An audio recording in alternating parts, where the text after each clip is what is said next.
Hey folks, it's springtime, and that is the time to fish the bank and catch some bass. We're talking about the floating worm on today's Tips, Tech, and Discussion.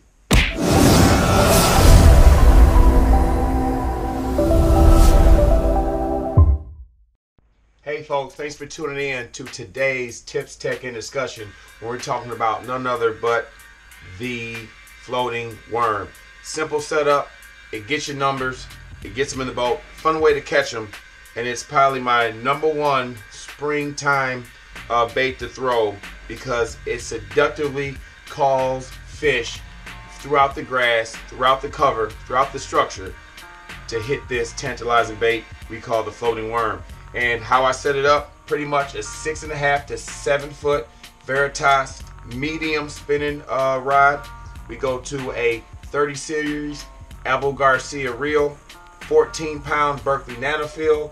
We go to just a barrel swivel, 1.5 to a foot of Berkeley 100% Vanish in 10 to 12 pound. It all depends on the size of fish that I'm looking for. If I'm going for 4, 5, 6 pounders, I'll have the 12 pound for my leader. If I'm catching 2, 3s, and 4s, I'll have the 10 pound. And we go to a TK 110 3/0 or 4/0 extra wide gap hook and the Zoom trick worm in yellow. Very simple. We keep it simple with this setup. How do I work the floating worm? Well, it's very simple.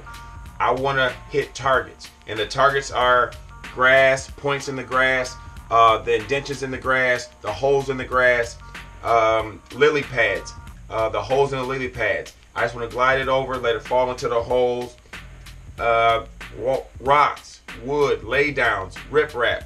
I'm covering water, and I'm looking for those bass that are looking for a quick meal and aren't used to seeing this yellow floating worm coming through, and it seductively just floats and glides, and they come up, swoop down, and they grab it, and you set the hook on them.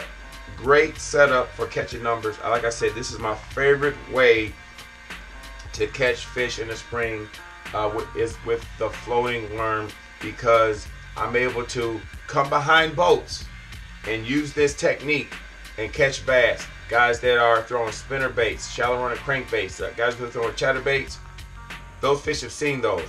They haven't seen this in a while. So when this comes around and it just seductively glides in the water, and the yellow, you can see it. You can see when they strike. So I really like the yellow. That's my confidence color. They have a methylate, which is like a bright orange. But I always go with the yellow first. That's my confidence color. But the floating worm, just a Zoom trick worm, and that's my setup. Very simple and very neat. I keep it simple with this setup in the spring, and that's pretty much it. So try it out. Let me know how it works for you, the floating worm. There you have it, folks. Today's tip was the floating worm. Go out there, try it out, because it's springtime. That's the right time to go out there and use the floating worm. Cover water and catch some bass, and let me know how it works for you. Check out my social media platforms. Send me some pics. Let me know how you're catching them. Drop a comment below to this video. Let me know how this tip has worked out for you. Once again, from Tips, Tech, and Discussion, I'm Devon Banks. Find your passion. I found mine, and it's fishing. Peace.